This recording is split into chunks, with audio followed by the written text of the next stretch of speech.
조선의 어느 봄날이었습니다. 시집 온 지 석 달, 22의 새댁 수연은 총명하고 야무진 여인이었습니다. 그러나 그 눈에는 시댁의 소박한 살림이 답답하기만 했습니다. 더 잘 살 수 있다는 욕심에 혼자 장사를 시작했습니다.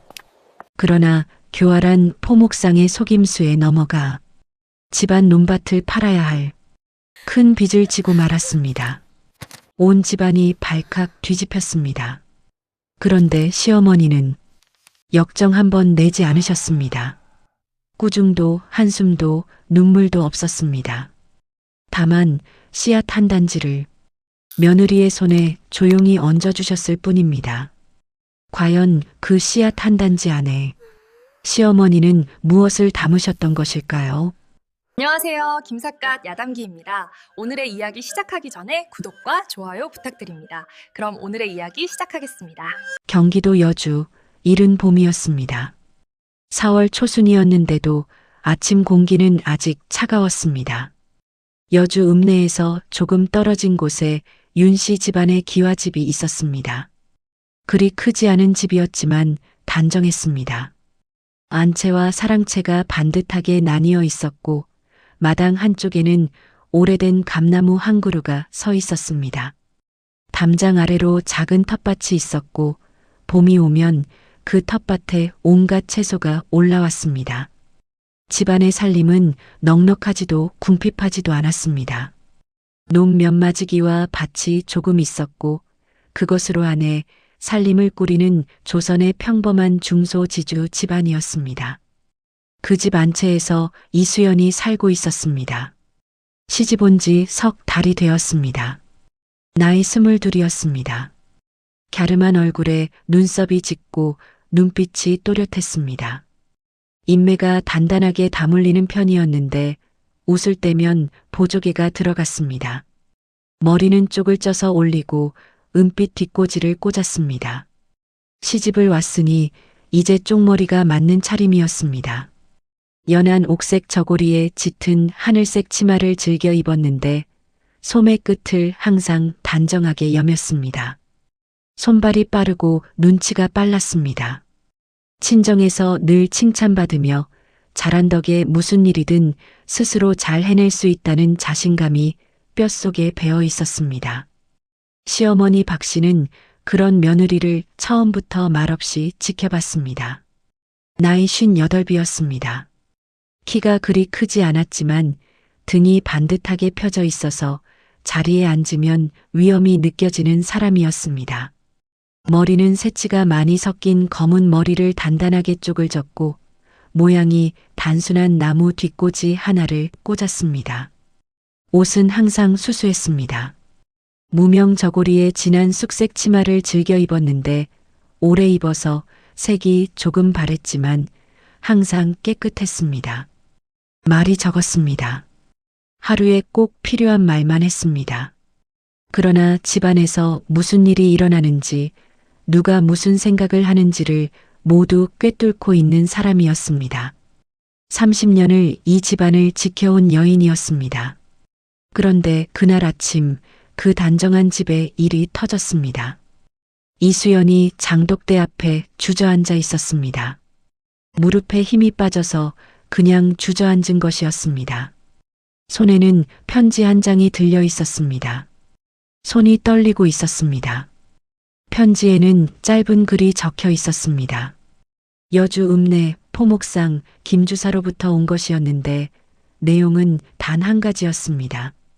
대금을 받았으니 이제 거래는 끝이라는 것이었습니다. 그리고 그 편지 뒤에 또 다른 종이가 한 장 더 붙어 있었는데 거기에는 숫자들이 적혀 있었습니다.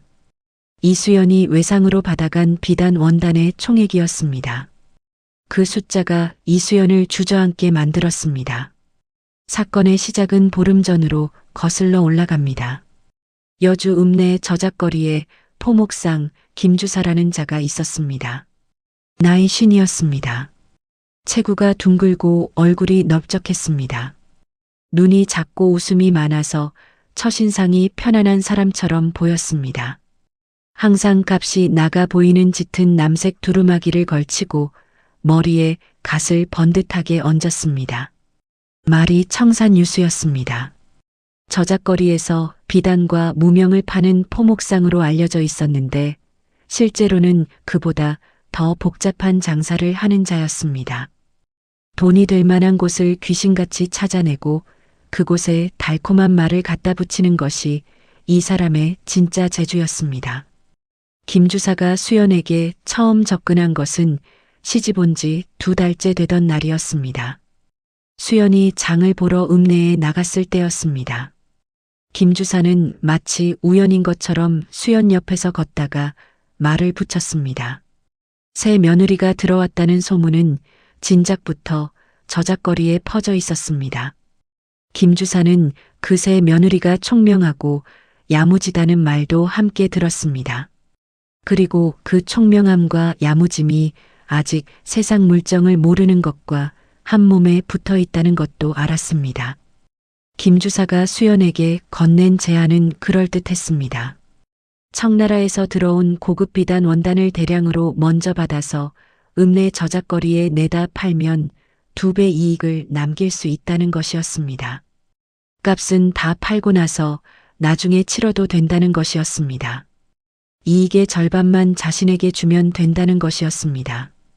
봄장이 열리는 시기에 고급 비단을 풀면 금방 팔릴 것이라고 했습니다. 수연은 그 말을 들으면서 머릿속으로 계산을 했습니다. 계산이 맞았습니다. 이익이 남는 장사처럼 보였습니다. 그러나 수연이 하지 않은 것이 있었습니다. 집으로 돌아와 시어머니에게 상의하는 것이었습니다. 남편 성준에게 묻는 것이었습니다. 수연은 혼자 결정했습니다. 자신이 계산한 것이 맞다는 자신감이 있었습니다. 시어머니가 살림을 워낙 소박하게 꾸리는 편이라 반대할 것이 뻔했습니다.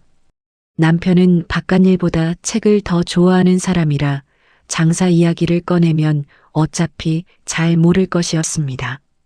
그래서 수연은 다음 날 혼자 읍내로 나가 김 주사를 만났습니다. 그리고 외상으로 비단 원단을 받아왔습니다. 며칠이 지났습니다. 그리고 보름이 지났습니다. 비단은 팔리지 않았습니다. 수연이 읍내 저작거리를 돌아다니며 직접 팔아보려 했지만 봄장이 생각보다 한산했습니다. 비단을 살 만한 형편이 되는 집들은 이미 단골 포목상이 따로 있었습니다. 수연이 낯선 사람이었기 때문에 쉽게 물건을 사주지 않았습니다. 비단 원단이 수연의 방 안에 쌓여갔습니다. 그리고 오늘 아침 김 주사의 편지가 온 것이었습니다. 대금을 치러달라는 것이었습니다. 외상 기한이 끝났다는 것이었습니다. 수연이 받아온 비단의 값은 논 2마지기 값에 맞먹는 금액이었습니다. 수연의 손에 그 돈이 있을 리 없었습니다. 비단은 아직 방 안에 쌓여 있었습니다. 수연이 장독대 앞에 앉아서 손에 쥔 편지를 내려다보고 있을 때 마당 건너편에서 기척이 있었습니다. 시어머니 박 씨였습니다. 안채 쪽에서 나오는 것이었는데 광주리를 들고 있었습니다. 텃밭에 나가려는 것이었습니다. 박 씨가 마당을 건너다가 장독대 앞에 주저앉은 수연을 봤습니다. 편지를 쥐고 있는 손이 떨리는 것도 봤습니다. 얼굴이 하얗게 질려 있는 것도 봤습니다. 박 씨가 멈췄습니다. 수연이 고개를 들어 시어머니를 봤습니다. 눈이 마주쳤습니다. 수연은 그 순간 무언가가 쏟아질 것 같았습니다. 울음인지 변명인지 모를 것들이 목구멍까지 올라왔습니다. 시어머니가 야단을 칠 것이라고 생각했습니다. 어리석었다고, 왜 혼자 결정했느냐고, 집안을 어쩌려고 그랬느냐고. 그러나 박 씨는 아무 말도 하지 않았습니다. 광주리를 내려놓고 수연 앞에 천천히 쪼그려 앉았습니다. 그리고 수연의 손에서 편지를 가만히 가져갔습니다. 읽었습니다. 오래 읽지는 않았습니다. 글이 짧았으니까요. 다 읽은 뒤 편지를 접어서 광주리 안에 넣었습니다. 그러고는 일어났습니다. 그것이 전부였습니다. 야단도 없었습니다. 한숨도 없었습니다. 한마디도 없었습니다. 박 씨는 광주리를 집어들고 텃밭 쪽으로 걸어갔습니다. 걸음이 평소와 다르지 않았습니다. 마치 아무 일도 없는 것처럼. 수연은 그 뒷모습을 바라봤습니다. 야단을 맞는 것보다 더 무거운 것이 가슴 위에 내려앉았습니다. 말 한마디 없는 시어머니의 뒷모습이 그 어떤 꾸중보다 더 깊이 수연의 가슴을 눌렀습니다. 그날 늦은 오후 남편 성준이 사랑채에서 나왔습니다. 나이 26이었습니다. 키가 훤칠하고 눈매가 부드러웠습니다. 과거를 준비하고 있는 선비였는데 책을 좋아하고 말이 많지 않은 편이었습니다. 옅은 회색 두루마기에 검은 갓을 쓰고 있었습니다. 성준은 수연의 얼굴을 보자마자 무슨 일이 있었다는 것을 알았습니다. 수연의 눈이 빨갛게 부어 있었습니다. 성준이 이야기를 들었습니다. 수연이 처음부터 끝까지 말했습니다. 김 주사를 만난 것부터, 혼자 결정한 것부터, 비단이 팔리지 않은 것까지. 성준은 수연의 말을 끊지 않고 끝까지 들었습니다. 그리고 오래 침묵했습니다. 성준이 천천히 입을 열었습니다. 김주사라는 자를 알고 있다고 했습니다. 읍내에서 이상한 소문이 도는 자라고 했습니다. 전에 한번 어머니께서 그 사람 이름을 꺼내면서 조심하라는 말씀을 하신 적이 있었다고 했습니다. 수연이 그 말을 듣는 순간 보름 전 시어머니의 목소리가 떠올랐습니다. 한 번만 더 생각해보게 하시던 그 말씀이, 수연이 그 말을 흘려들었던 순간이 떠올랐습니다. 자신이 더 잘 안다고 생각했던 그 마음이 떠올랐습니다. 수연의 눈에서 다시 눈물이 났습니다. 이번에는 억울해서가 아니었습니다. 부끄러워서였습니다. 그날 밤이었습니다. 수연이 잠을 이루지 못했습니다. 방 안에 쌓인 비단 원단이 눈에 보이는 것 같았습니다. 논 두 마지기가 시아버지가 돌아가시기 전에 남겨준 논이었습니다. 그 논을 팔아야 할 수도 있다는 생각이 수연의 가슴을 조여왔습니다. 밤이 깊어가는데도 잠이 오지 않았습니다. 수연이 자리에서 일어났습니다.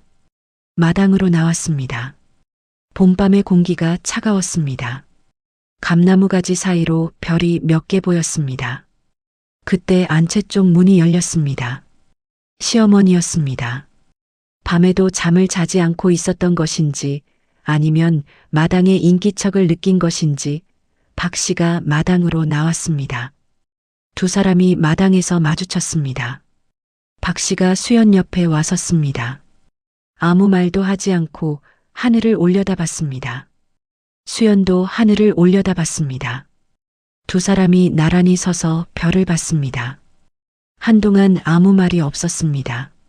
그러다가 박 씨가 안채 쪽으로 들어갔습니다. 잠시 후 나왔는데 손에 무언가를 들고 있었습니다. 작은 그릇이었습니다. 그릇 안에 벽시가 담겨 있었습니다.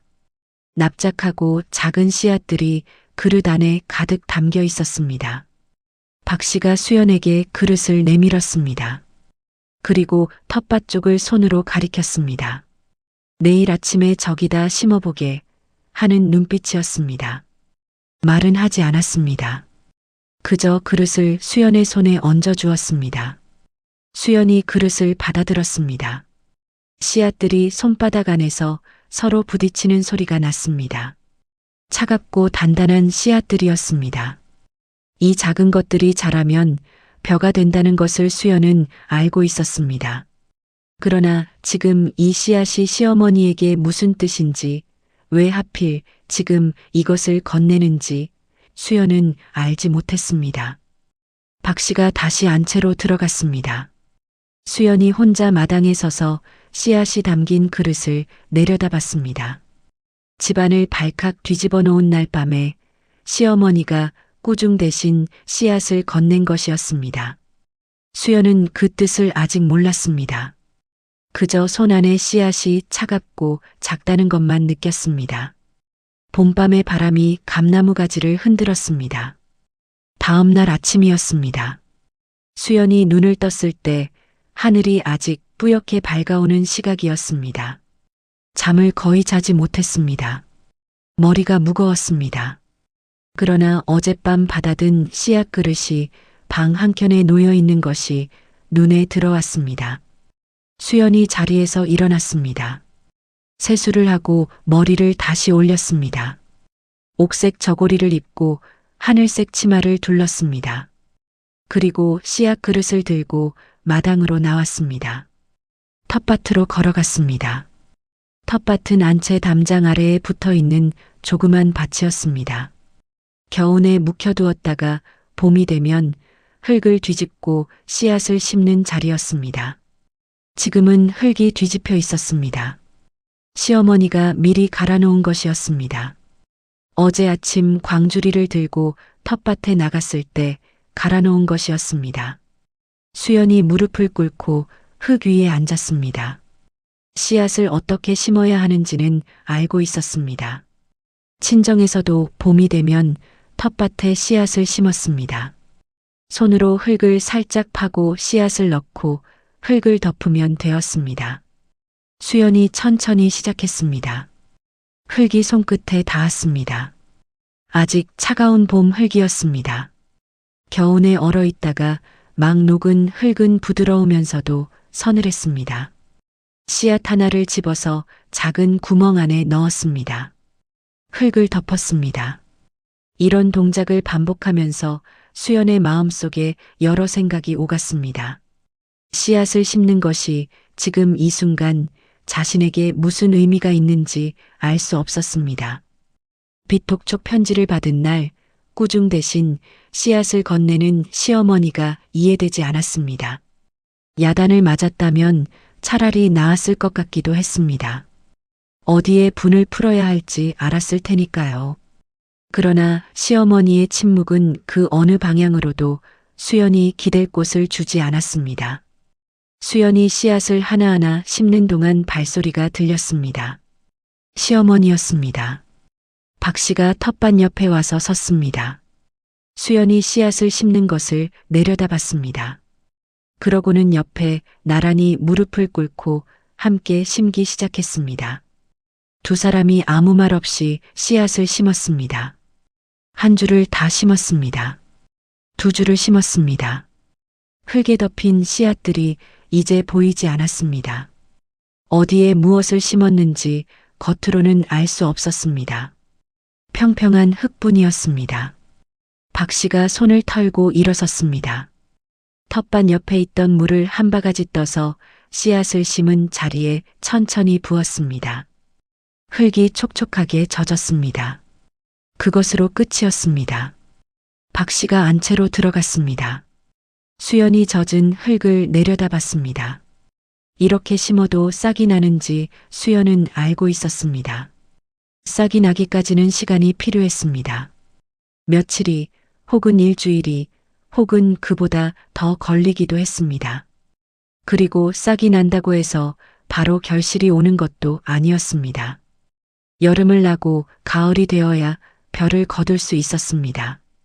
수연은 그것을 알고 있었지만 그 생각이 지금의 자신과 어떻게 연결되는지는 아직 알지 못했습니다. 그날 오전에 남편 성준이 사랑채에서 나와 수연을 찾았습니다. 수연이 아직 텃밭 앞에 앉아 있었습니다. 성준이 옆에 쪼그려 앉았습니다. 두 사람이 젖은 흙을 나란히 내려다봤습니다. 성준이 말했습니다. 어머니께서 지난밤에 안방에서 오래 앉아 계셨다고 했습니다. 기침 소리가 몇 번 들렸는데 걱정이 됐다고 했습니다. 어머니가 이 일로 속이 상하셨을 것이 틀림없는데 내색을 하지 않으시는 것이라고 했습니다. 수연이 그 말을 들으면서 가슴이 내려앉는 것을 느꼈습니다. 시어머니가 속이 상하지 않을 리 없었습니다. 30년을 지켜온 집안의 살림이 흔들릴 수도 있는 일이었습니다.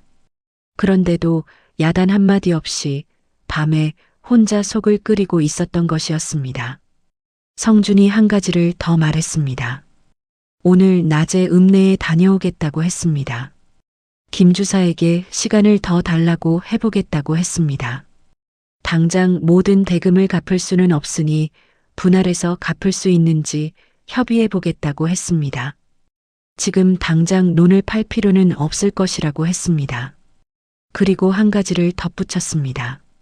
비단을 팔 방법을 좀 더 생각해 보자고. 혼자 고민하지 말고 같이 생각하자고. 수연이 고개를 끄덕였습니다. 성준이 일어서서 사랑채로 들어갔습니다. 갓을 쓰고 두루마기를 여미고 읍내로 나갈 준비를 하는 소리가 들렸습니다. 수연은 텃밭 앞에 혼자 남아 앉아 있었습니다. 젖은 흙을 바라봤습니다. 그 안에 씨앗들이 묻혀 있었습니다. 지금은 아무것도 보이지 않았습니다. 그러나 때가 되면 싹이 날 것이었습니다. 수연이 손을 뻗어 흙을 한번 쓸었습니다. 차갑고 부드러운 흙이었습니다. 그 순간 수연의 머릿속에 시어머니가 씨앗을 건네던 장면이 다시 떠올랐습니다. 아무 말 없이 그릇을 수연의 손에 얹어주던 그 손이 떠올랐습니다. 그리고 오늘 아침 말없이 옆에 앉아 함께 씨앗을 심던 모습이 떠올랐습니다. 꾸중도 없었습니다. 한숨도 없었습니다. 야단도 없었습니다. 씨앗만 있었습니다. 수연이 오래 흙을 내려다봤습니다. 아직 그 뜻을 알 수 없었습니다. 그러나 무언가가 있다는 것은 느꼈습니다. 이 씨앗 안에 시어머니가 하고 싶은 말이 담겨 있다는 것을 수연은 아직 언어로 만들 수 없었지만 어렴풋이 느끼고 있었습니다. 봄 햇볕이 텃밭 위에 내려앉았습니다. 흙이 조금씩 마르기 시작했습니다. 그 안에서 씨앗들은 아직 아무 소식이 없었습니다. 수연이 자리에서 일어났습니다. 부엌으로 들어갔습니다. 밥을 지어야 했습니다. 시어머니의 아침 밥상을 차려야 했습니다. 수연이 붓두막 앞에 앉아 불을 지폈습니다. 불씨가 살아나면서 연기가 올라왔습니다. 솥 안에서 쌀이 익어가는 냄새가 났습니다. 수연이 그 냄새를 맡으면서 생각했습니다.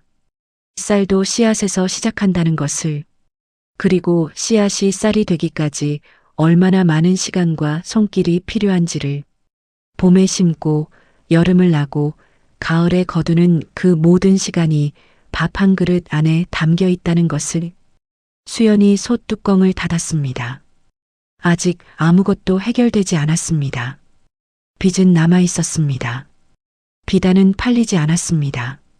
시어머니의 마음을 다치게 한 것도 여전히 수연의 가슴에 얹혀 있었습니다. 그러나 지금 수연이 할 수 있는 것은 밥을 짓는 것이었습니다.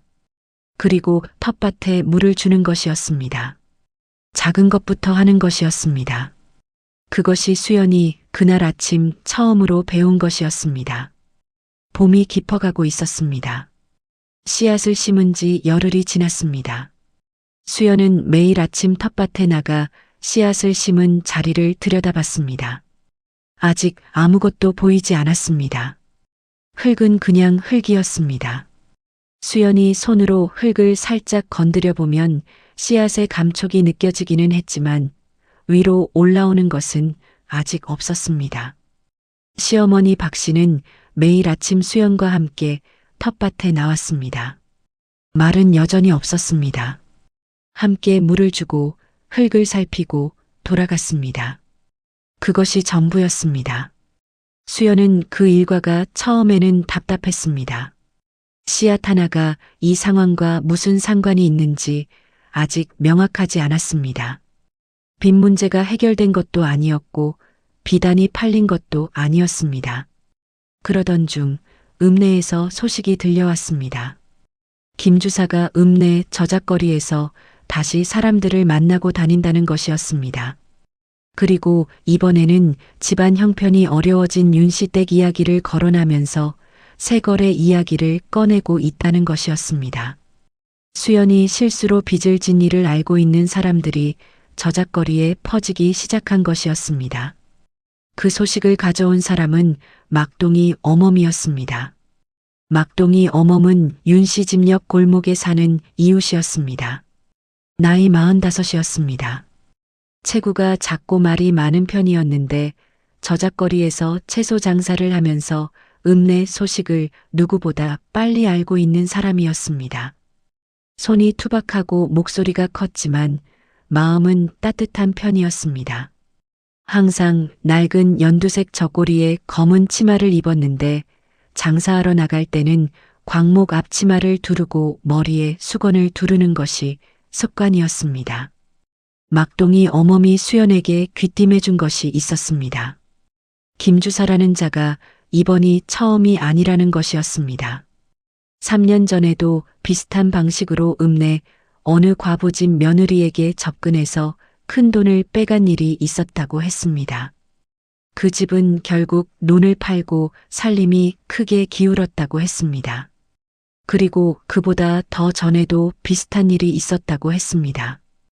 김주사는 집안에 새로 들어온 며느리를 특히 총명하지만 아직 세상 물정을 모르는 며느리를 골라서 접근하는 것이 수법이었다고 했습니다.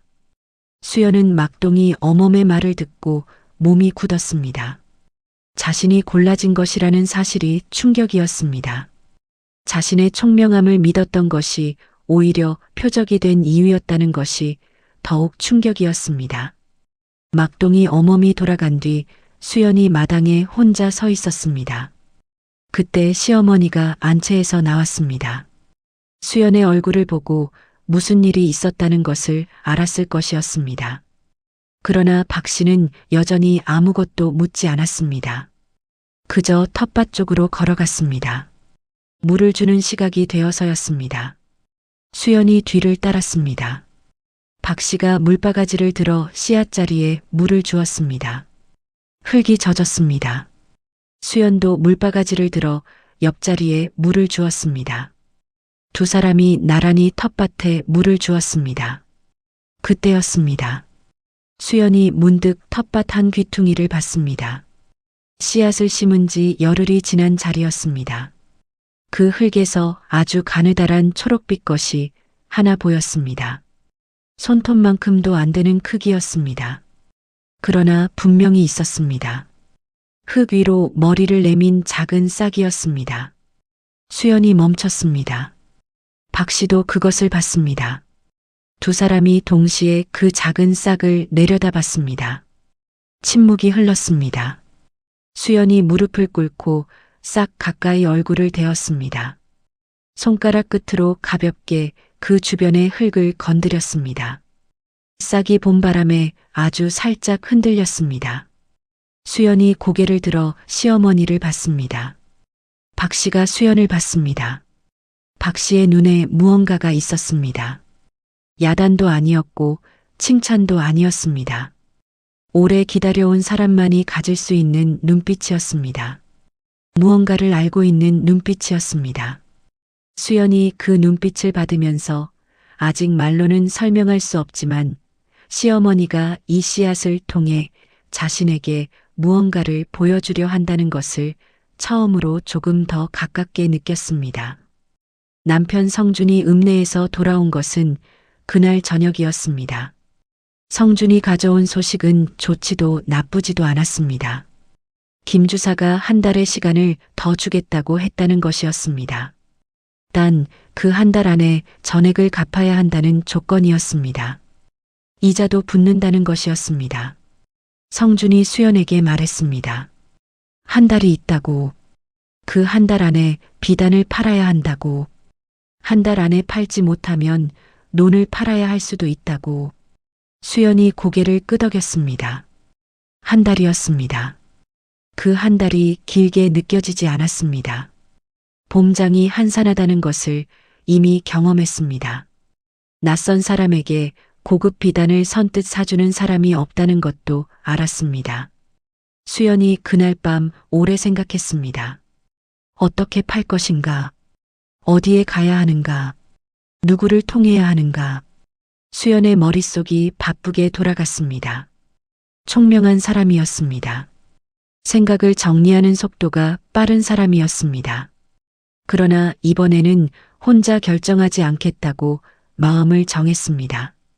다음 날 아침 수연이 시어머니에게 먼저 물었습니다. 비단을 어떻게 하면 팔 수 있겠느냐고. 지금까지 집안에서 비단이나 옷감 관련 장사를 해본 적이 있느냐고. 아는 사람 중에 혼수를 준비하는 집이 있느냐고. 박 씨가 수연의 물음을 들었습니다. 잠시 수연을 바라봤습니다. 그리고 처음으로 이야기를 조금 꺼냈습니다. 옆마을 이 참봉댁에서 딸 혼수를 준비하고 있다는 것을 들었다고 했습니다. 고급 비단을 구하고 있다는 이야기가 있었다고 했습니다. 수연의 눈이 빛났습니다. 그것이 실말이었습니다. 봄이 끝나고 초여름이 시작되었습니다. 씨앗을 심은 지 한 달이 조금 넘었습니다. 텃밭에는 이제 제법 자란 싹들이 줄지어 서 있었습니다. 가느다랗지만 초록빛이 선명한 싹들이 봄 햇볕을 받아 조금씩 키를 키워가고 있었습니다. 수연은 매일 아침 그 싹들을 들여다보는 것이 습관이 되었습니다. 처음 싹이 나오던 날의 그 놀라움이 아직도 손끝에 남아 있었습니다. 이 참봉댁에 비단을 팔러 간 것은 그 즈음이었습니다. 시어머니가 귀띔해준 대로 옆마을 이 참봉댁을 찾아갔습니다. 혼자 가지 않았습니다. 막동이 어멈에게 부탁해서 함께 갔습니다. 막동이 어멈이 이 참봉댁 안주인과 안면이 있어서 처음 문을 여는 것이 한결 수월했습니다. 이 참봉댁 안주인이 비단을 보았습니다. 품질이 좋았습니다. 청나라에서 들어온 고급 비단이었으니 당연했습니다. 안주인이 색깔과 결을 꼼꼼히 살폈습니다. 수연이 기다렸습니다. 긴장이 됐습니다. 손이 땀에 젖었습니다. 안주인이 2가지를 골랐습니다. 전부가 아니었지만 2가지면 대금의 3분의 1가량은 갚을 수 있었습니다. 수연이 속으로 안도의 숨을 내쉬었습니다. 그러나 문제는 나머지였습니다. 아직 3분의 2가 남아 있었습니다. 집으로 돌아오는 길에 막동이 어멈이 수연에게 물었습니다. 나머지 비단은 어쩔 것이냐고. 수연이 생각해 보겠다고 했습니다. 막동이 어멈이 읍내 쪽에 혼수 준비하는 집이 하나 더 있다는 것을 알고 있다고 했습니다. 찾아가 볼 테냐고 물었습니다. 수연이 고개를 끄덕였습니다. 그렇게 한 달이 조금 넘는 시간 동안 수연은 발품을 팔았습니다.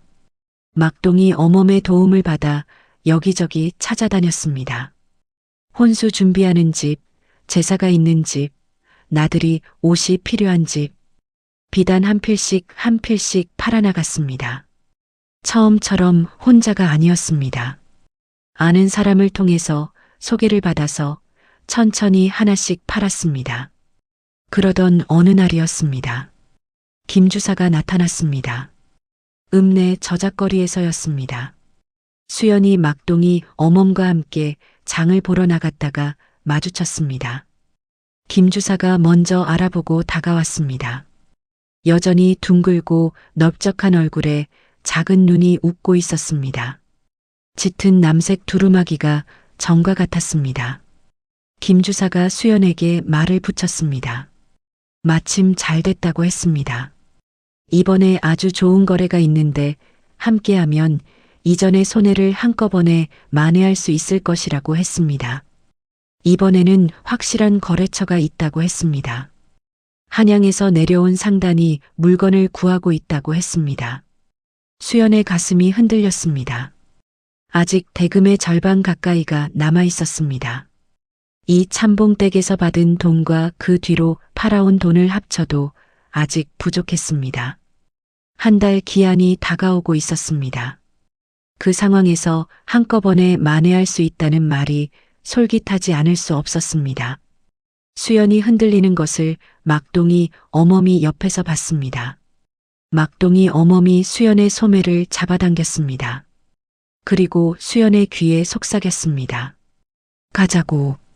이 사람 말은 듣지 말라고. 수연이 막동이 어멈의 눈을 봤습니다. 막동이 어멈의 눈이 진지했습니다. 장난이 아니었습니다. 수연이 김 주사에게 생각해 보겠다고 했습니다. 그리고 막동이 어멈과 함께 그 자리를 떠났습니다. 골목을 돌아서자마자 막동이 어멈이 말했습니다. 한양 상단 이야기는 처음 듣는다고 했습니다. 그 이야기가 사실이라면 저작거리에 이미 소문이 났을 텐데 아무 소문이 없다고 했습니다. 수연을 다시 끌어들이려는 것이 분명하다고 했습니다. 그리고 이번에 걸리면 전보다 더 크게 당할 것이라고 했습니다. 수연이 막동이 어멈의 말을 들으면서 걸었습니다. 흔들렸다는 것이 부끄러웠습니다. 아직도 그 말이 솔깃하게 들렸다는 것이 부끄러웠습니다. 한 달 기한이 다가온다는 압박이 수연의 판단을 흐리려 했다는 것이 무서웠습니다. 집에 돌아왔을 때 수연이 곧장 텃밭으로 갔습니다. 싹들이 자라고 있었습니다. 열흘 전보다 한 뼘은 더 자라 있었습니다. 아직 벼가 되려면 멀었습니다. 그러나 싹들은 묵묵히 자라고 있었습니다. 서두르지 않고 수연이 싹들을 오래 들여다봤습니다. 씨앗은 심는다고 바로 자라지 않는다는 것을 알고 있었습니다. 서두른다고 빨리 자라지 않는다는 것도 알고 있었습니다. 그저 때가 되어야 싹이 트고 햇빛과 비를 견뎌야 익는다는 것을. 수연이 그 자리에 주저앉았습니다. 그리고 처음으로 씨앗이 자신에게 무엇을 말하고 있는지를 아주 조금 손끝으로 만지는 것처럼 느꼈습니다. 서두르지 말라는 것이었습니다. 지름길을 찾지 말라는 것이었습니다. 김 주사의 제안은 지름길처럼 보이는 것이었습니다. 그러나 씨앗에는 지름길이 없었습니다. 봄에 심으면 가을에 거두는 것이었습니다. 그 사이에 여름이 없어지지 않았습니다. 수연이 텃밭 흙을 손바닥으로 짚었습니다. 여름을 견뎌야 한다는 것을 느꼈습니다. 5월이 깊어가고 6월이 왔습니다. 텃밭의 싹들이 한 뼘이 넘게 자랐습니다. 비가 오는 날이면 더 쑥쑥 자라는 것 같았습니다. 수연은 매일 아침 그 싹들을 들여다보며 하루를 시작했습니다. 그러나 그 안에서 집안의 분위기는 무거웠습니다. 김 주사가 약속한 한 달 기한이 다가오고 있었습니다. 수연이 그동안 팔아온 비단 대금을 합쳐도 아직 절반 남짓이었습니다. 나머지 절반이 문제였습니다. 성준이 조용히 계산을 해봤는데 현재 가진 것으로는 모자랐습니다. 논 한마지기를 팔아야 한다는 결론이 나왔습니다. 그 이야기를 수연에게 했습니다. 어머니께도 말씀드려야 한다고 했습니다. 이미 알고 계실 것 같지만 정식으로 말씀드려야 한다고 했습니다. 수연이 고개를 끄덕였습니다. 그날 저녁 성준이 시어머니 박 씨에게 논 이야기를 꺼냈습니다. 박 씨가 성준의 말을 들었습니다. 아무 말이 없었습니다. 잠시 눈을 감았다가 떴습니다. 그리고 고개를 끄덕였습니다. 알겠다고. 그것밖에 방법이 없으면 그리 하자고. 그 말이 수연의 가슴을 찔렀습니다. 논 한마지기는 단순한 땅이 아니었습니다. 성준의 아버지가 돌아가시기 전에 장만해 놓은 논이었습니다. 박 씨가 30년을 지켜온 집안 살림의 기반이었습니다. 그것을 수연이 만들어낸 빚 때문에 팔아야 한다는 것이었습니다. 수연이 자리에서 일어나 방으로 들어갔습니다. 이불을 뒤집어 쓰고 울었습니다. 소리 없이 울었습니다. 한참을 울었습니다. 울음이 그쳤을 때 수연이 이불을 걷고 일어났습니다. 이것으로 무너지면 안 된다는 것을 알았습니다. 울었으면 됐다는 것을 알았습니다. 지금 해야 할 것이 있다는 것을 알았습니다. 수연이 방을 나왔습니다. 시어머니 박 씨가 안방 문 앞에 앉아 있었습니다. 등을 문에 기댄 채 눈을 감고 있었습니다. 기침 소리가 한 번 났습니다. 며칠 전부터 기침이 있었는데 오늘 저녁에는 소리가 더 나는 것 같았습니다. 수연이 박 씨 앞에 무릎을 꿇었습니다. 처음으로 말을 꺼냈습니다. 죄송하다고, 제가 잘못했다고, 어머니께 여쭤보지 않고 혼자 결정한 것이 잘못이었다고, 집안의 논을 팔게 만든 것이 제 잘못이라고. 박 씨가 눈을 떴습니다. 수연을 봤습니다. 그리고 천천히 손을 들어 수연의 머리를 한번 쓸어내렸습니다. 말은 없었습니다. 손길이 말이었습니다. 수연의 눈에 다시 눈물이 났습니다.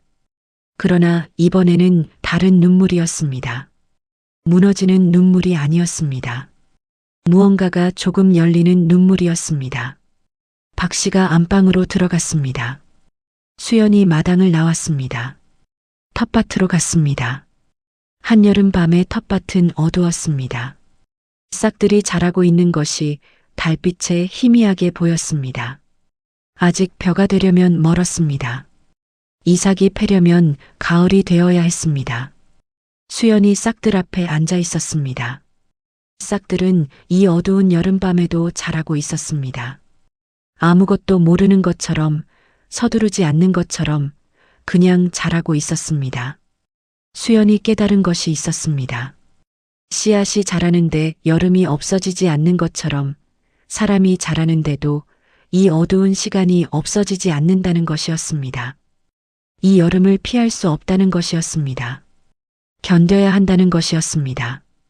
그리고 혼자 견디지 않아도 된다는 것이었습니다. 막동이 어멈이 있었습니다. 성준이 있었습니다. 그리고 시어머니가 있었습니다. 아무 말 없이 함께 씨앗을 심던 그 손이 있었습니다. 수연이 자리에서 일어났습니다. 내일 막동이 어멈을 찾아가야 했습니다. 남은 비단을 팔 방법을 더 찾아야 했습니다. 그리고 혼자 생각하지 말고 함께 생각해야 했습니다. 여름이었습니다. 아직 가을이 오지 않았습니다. 그러나 수연은 처음으로 가을이 올 것이라는 것을 믿기 시작했습니다. 여름이 한창이었습니다. 뜨거운 햇볕 아래 텃밭의 싹들이 무럭무럭 자라고 있었습니다. 줄기가 굵어지고 잎이 넓어졌습니다. 벼가 되어가고 있었습니다. 아직 이삭이 패지는 않았지만 가을이 오면 익을 것이 분명한 모습이었습니다. 수연이 막동이 어멈을 찾아간 것은 6월이 시작된 지 얼마 안 된 때였습니다. 막동이 어멈의 집은 골목 안쪽에 있었습니다. 작은 집이었지만 마당이 정갈했습니다. 막동이 어멈이 채소 장사를 마치고 돌아와 마당에 앉아 있었습니다. 수연이 찾아온 것을 보고 반겼습니다. 수연이 이야기를 꺼냈습니다.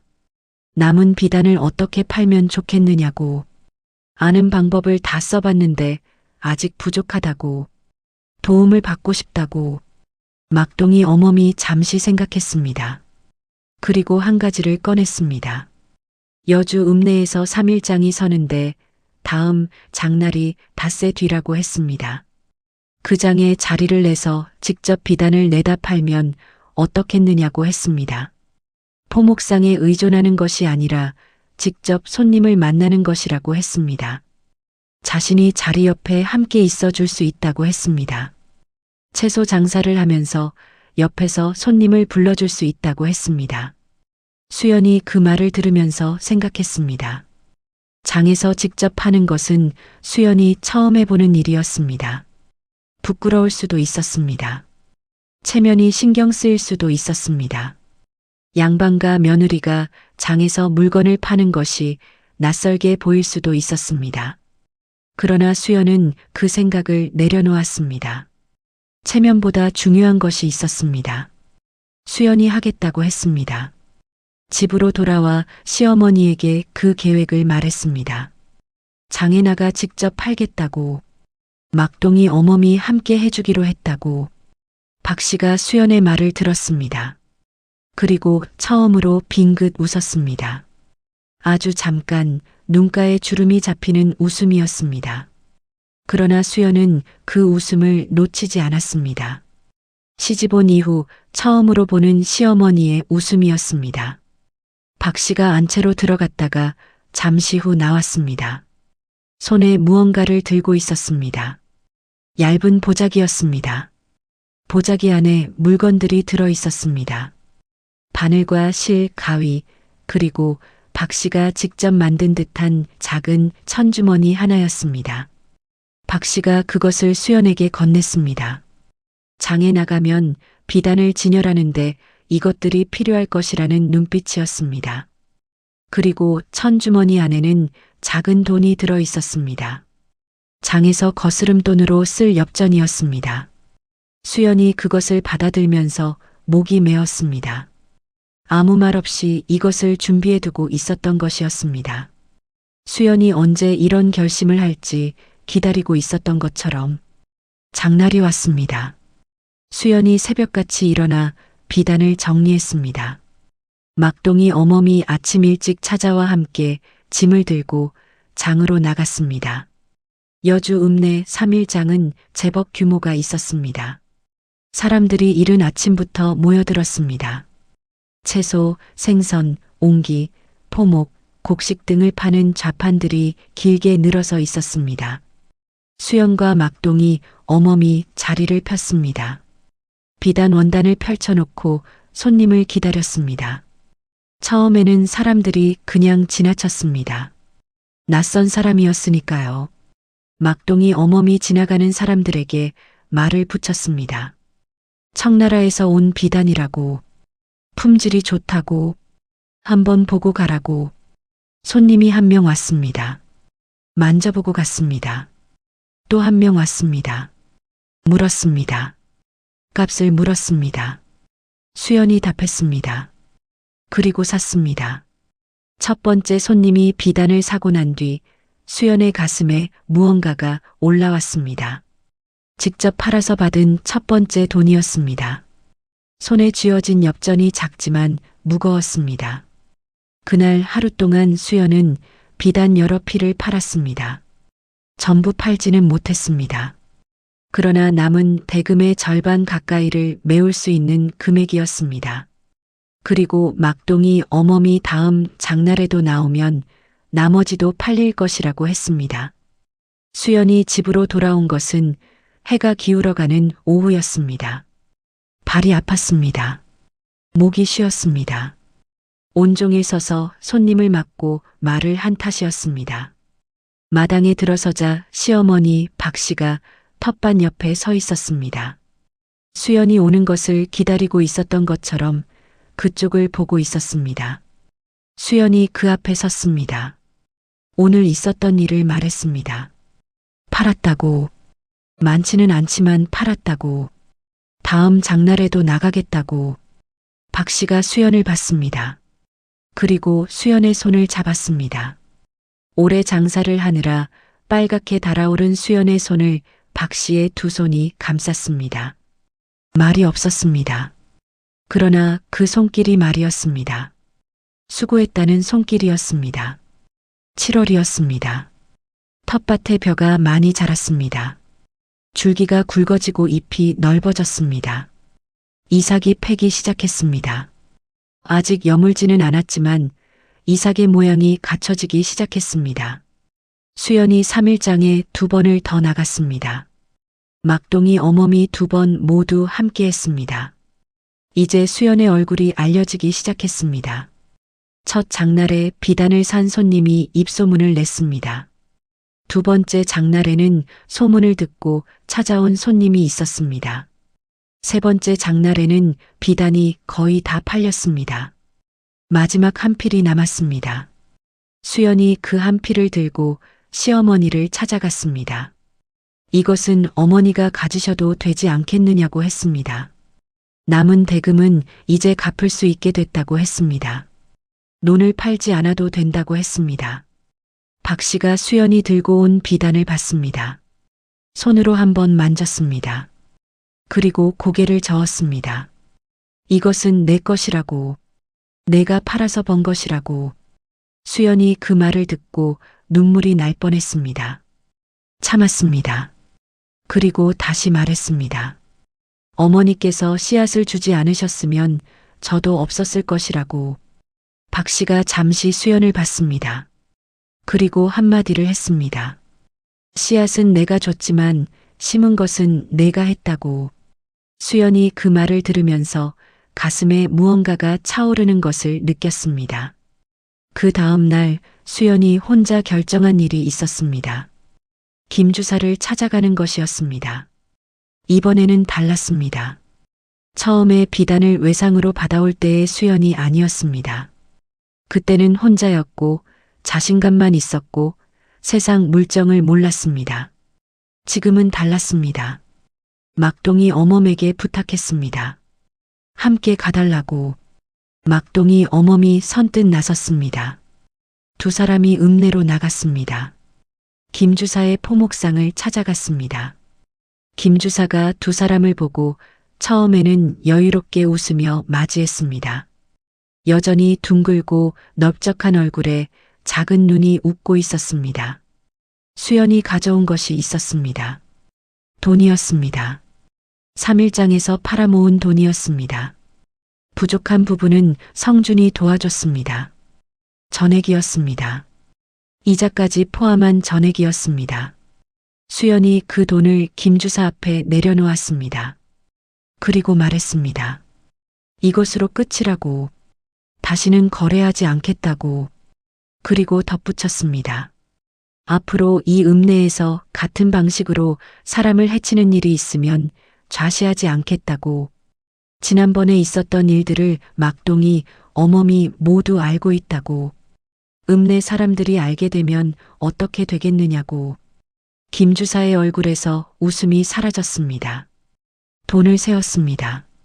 맞았습니다. 김 주사가 영수를 써주었습니다. 두 사람이 그것을 받아들고 포목상을 나왔습니다. 골목을 나서자마자 막동이 어멈이 수연의 팔을 잡았습니다. 잘했다고 했습니다. 씩씩하다고 했습니다. 수연이 웃었습니다. 처음으로 소리내어 웃었습니다. 가볍지 않은 웃음이었습니다. 석 달의 시간이 담긴 웃음이었습니다.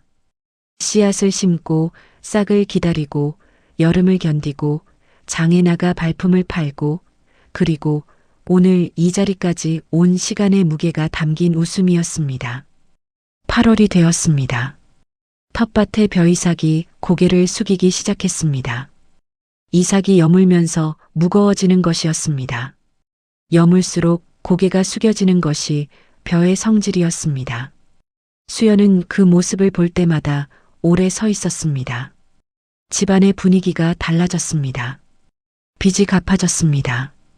논을 팔지 않아도 됐습니다. 무거웠던 공기가 조금씩 가벼워졌습니다. 성준이 저녁을 먹으면서 웃는 날이 많아졌습니다. 시어머니 박 씨의 기침도 줄었습니다. 수연은 그 모든 변화를 보면서 생각했습니다.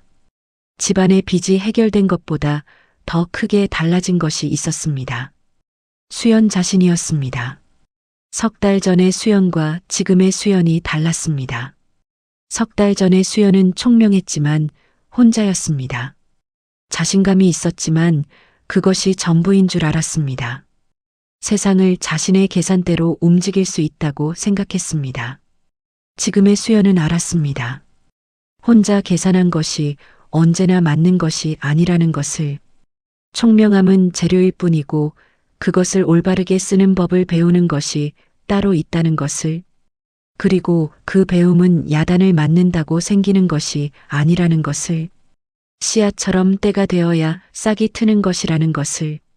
수연이 시어머니의 방식을 이제 조금은 이해할 수 있었습니다.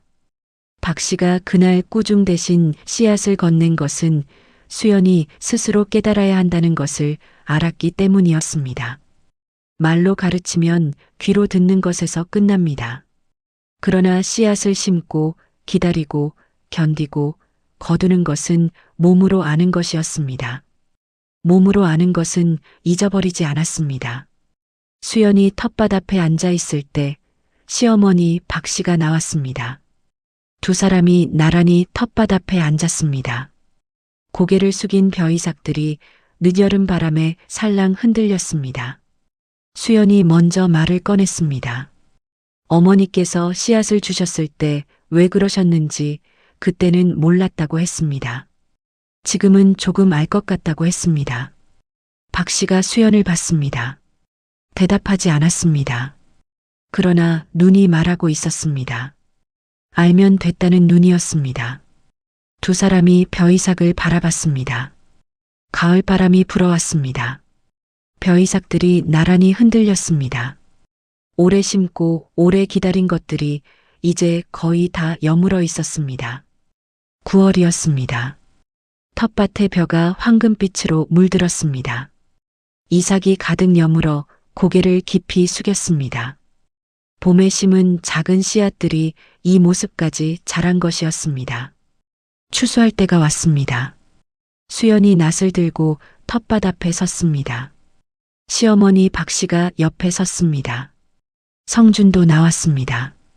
막둥이 어멈도 들러서 구경을 했습니다. 수연이 첫 번째 벼이삭을 낫으로 베었습니다. 손에 잡히는 무게가 있었습니다. 가득 여문 이삭의 무게였습니다. 봄에 흙 속에 넣었던 작은 씨앗 하나가 이 무게가 됐다는 것이 신기하고 묵직했습니다. 수연이 베어낸 벼를 들어 시어머니에게 보였습니다. 박씨가 그것을 받아들었습니다.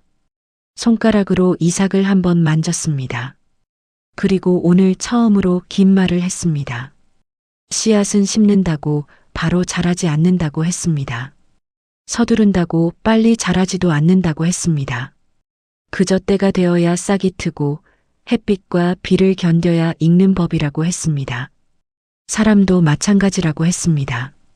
실수를 했다고 해서 끝이 아니라고 했습니다. 견디고 기다리는 사람이 결국 결실을 거두는 법이라고 했습니다. 수연이 그 말을 들으면서 눈물이 났습니다. 봄의 씨앗을 받아들던 밤부터 여름을 견디고 장에 나가 발품을 팔고 김주사 앞에 서던 날까지 그 모든 시간이 한꺼번에 가슴으로 밀려왔습니다. 박씨가 수연의 손을 잡았습니다. 처음과 달리 이번에는 수연이 그 손을 꼭 맞잡았습니다. 옆에서 성준이 보고 있었습니다. 막둥이 어멈도 보고 있었습니다. 아무도 말하지 않았습니다. 황금빛 벼이삭들이 가을바람에 나란히 흔들렸습니다. 수연이 그 풍경을 눈에 담았습니다. 봄에 이것이 씨앗이었을 때 이 풍경을 상상할 수 없었습니다. 그 씨앗 안에 이 가을이 담겨 있다는 것을 몰랐습니다. 이제는 알았습니다. 가을이 깊어갔습니다. 추수가 끝났습니다. 걷어들인 것들이 광에 들어갔습니다. 텃밭은 다시 비었습니다. 그러나 그 빈 텃밭이 쓸쓸하게 보이지 않았습니다. 봄이 오면 다시 씨앗을 심을 자리라는 것을 이제 수연은 알았습니다. 집안이 조용하고 따뜻했습니다. 저녁을 먹고 난 뒤 박씨와 수연이 안방에 나란히 앉아 있었습니다. 성주는 사랑채에서 책을 읽고 있었습니다. 밤은 고요했습니다. 창문 너머로 가을벌레 소리가 들렸습니다. 수연이 박씨에게 물었습니다. 처음 씨앗을 주셨을 때 어머니는 무슨 생각을 하셨느냐고. 박씨가 잠시 말이 없었습니다. 창밖에 벌레 소리가 들렸습니다. 그러고는 천천히 입을 열었습니다. 자신도 젊었을 때 비슷한 실수를 한 적이 있었다고 했습니다. 시어머니 말을 듣지 않고 혼자 결정했다가 집안에 폐를 끼친 일이 있었다고 했습니다. 그때 자신의 시어머니가 했던 것이 바로 씨앗을 심으라는 것이었다고 했습니다. 수연이 눈이 커졌습니다. 박씨가 계속했습니다. 그때는 자신도 이해하지 못했다고 했습니다. 씨앗을 심으면서 화가 나기도 하고 답답하기도 했다고 했습니다. 그러나 가을이 되어 벼를 거둘 때 비로소 알았다고 했습니다. 실수는 끝이 아니라는 것을, 실수한 뒤에 어떻게 하느냐가 그 사람의 진짜 모습이라는 것을. 박씨가 잠시 멈췄습니다. 그리고 덧붙였습니다. 야단을 치면 그 자리에서 끝난다고. 씨앗을 주면 그 사람이 스스로 배운다고. 스스로 배운 것은 남이 가르쳐 준 것보다 더 깊이 남는다고. 수연이 박씨를 바라봤습니다. 시어머니의 30년이 보였습니다.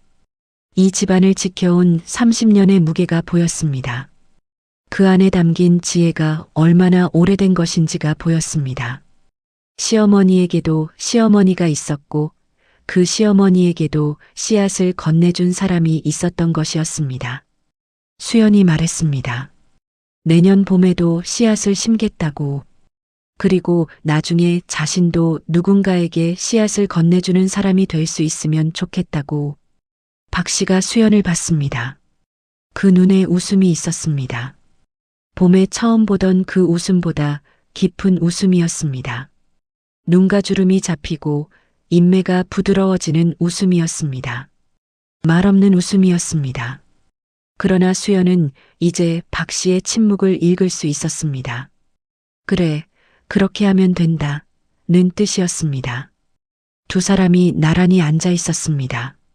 창밖에서 가을바람이 불었습니다. 텃밭은 이제 비어 있었습니다. 그러나 봄이 오면 다시 씨앗을 심을 것이었습니다. 다시 싹이 트고 다시 여름을 견디고 다시 가을에 거둘 것이었습니다. 그것이 씨앗의 이야기였습니다. 그리고 사람의 이야기이기도 했습니다. 이수연은 그의 봄의 씨앗 하나를 받았습니다. 그리고 그의 가을의 씨앗 하나보다 훨씬 많은 것을 거두었습니다. 벼만이 아니었습니다. 기다리는 법, 견디는 법, 혼자가 아니라 함께 가는 법, 그리고 실수가 끝이 아니라는 것을, 그 모든 것을 거두었습니다. 그것을 가르쳐 준 것은 말이 아니었습니다. 씨앗 하나였습니다. 시어머니의 침묵이었습니다. 그리고 한 계절을 함께 걷는 발걸음이었습니다. 가을 감나무의 감이 빨갛게 익었습니다. 마당 한켠에 서 있는 감나무가 봄에도 여름에도 가을에도 늘 그 자리를 지키고 있었다는 것을 수연은 이제야 알았습니다. 윤씨집 기와집 지붕 위로 가을 달이 떠올랐습니다. 밝고 둥근 달이었습니다. 씨앗은 심는 사람 손에서 시작하지만 자라는 것은 씨앗 스스로가 합니다. 사람도 마찬가지입니다. 깨달음은 남이 넣어줄 수 없습니다. 다만 씨앗을 건네줄 수는 있습니다.